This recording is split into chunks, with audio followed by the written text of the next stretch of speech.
أعوذ بالله من الشيطان الرجيم بسم الله الرحمن الرحيم يا أيها الذين آمنوا اتقوا الله وابتغوا إليه الوسيلة وجاهدوا في سبيله لعلكم تفلحون إن الذين كفروا لو أن لهم ما في الأرض جميعا ومثله معه ليفتدوا به من سوء العذاب يوم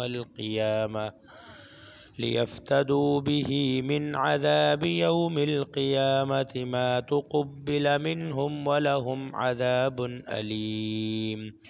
يريدون أن يخرجوا من النار وما هم بخارجين منها ولهم عذاب مقيم والسارق والسارقة فاقطعوا أيديهما جزاء بما كسبا نكالا من الله والله عزيز حكيم فمن تاب من بعد ظلمه وأصلح فإن الله يتوب عليه إن الله غفور رحيم ألم تعلم أن الله له ملك السماوات والأرض يعذب من يشاء ويغفر لمن يشاء والله على كل شيء قدير يا أيها الرسول لا يحزنك الذين يسارعون في الكفر من الذين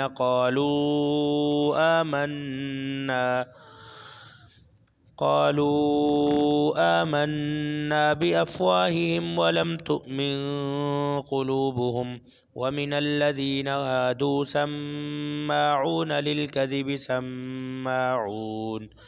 سماعون لقوم آخرين لم يأتوك يحرفون الكلم من بعد مواضعه يقولون إن أوتيتم هذا فخذوه وإن لم يؤتوه وإن لم تؤتوه فاحذروه ومن يرد الله فتنته فلن تملك له من الله شيئا أولئك الذين لم يرد الله أن يطهر قلوبهم لهم في الدنيا خزي ولهم في الآخرة عذاب عظيم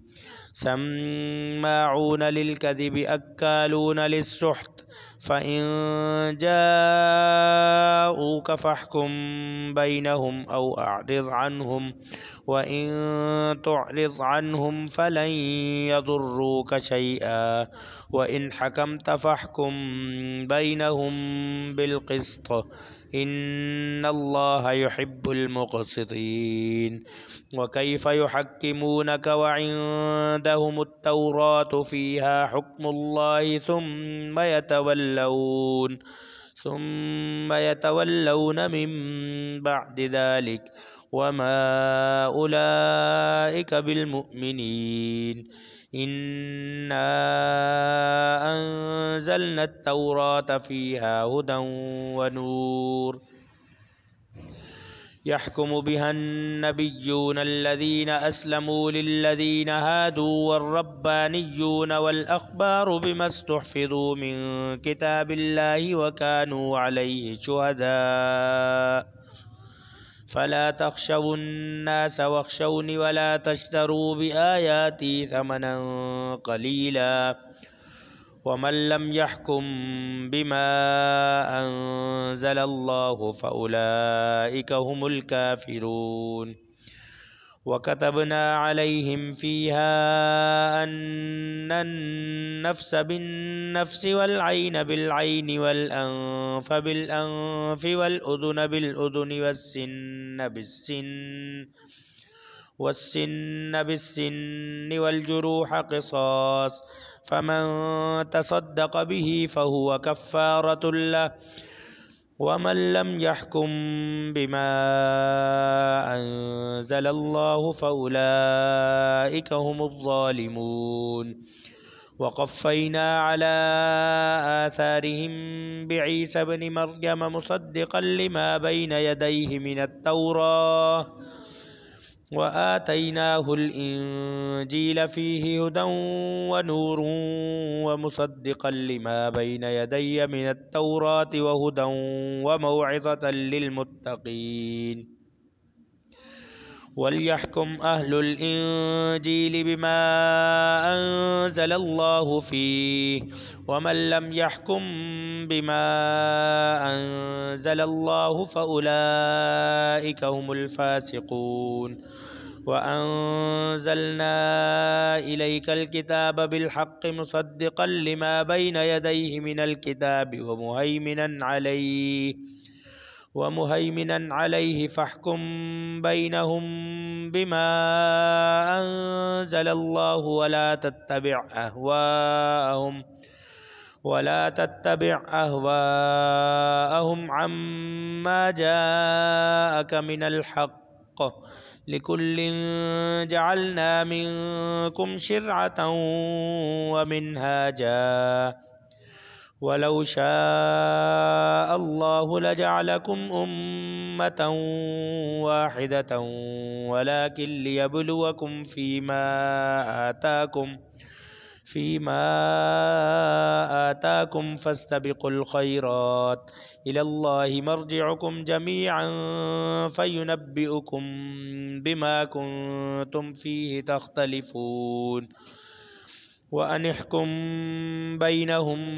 بما أنزل الله ولا تتبع أهواءهم واحذرهم أن يفتنوك عن بعض ما أنزل الله إليك، فإن تولوا فاعلم أنما يريد الله أن يصيبهم ببعض ذنوبهم، وإن كثيرا من الناس لفاسقون. أفحكم الجاهلية يبغون ومن أحسن من الله حكما لقوم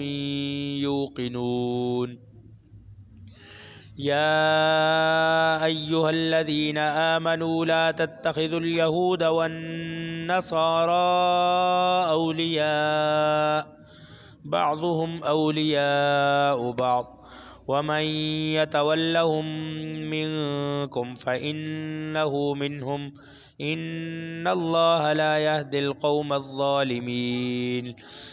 فترى الذين في قلوبهم مرض يسارعون فيهم يقولون نخشى أن تصيبنا دائرة، فعسى الله أن يأتي بالفتح أو أمر من عنده فيصبحوا على ما أسروا في أنفسهم نادمين. ويقول الذين آمنوا أهؤلاء الذين أقسموا بالله جهد أيمانهم إنهم لمعكم حبطت أعمالهم فأصبحوا خاسرين. يا أيها الذين آمنوا من يرتد منكم عن دينه فسوف يأتي الله بقوم يحبهم ويحبونه أذلة على المؤمنين أعزة على الكافرين يجاهدون في سبيل الله ولا يخافون لومة لائم، ذلك فضل الله يؤتيه من يشاء والله واسع عليم. إنما وليكم الله ورسوله والذين آمنوا الذين يقيمون الصلاة ويؤتون الزكاة وهم راكعون. ومن يتول الله ورسوله والذين آمنوا فإن حزب الله هم الغالبون. صدق الله العظيم.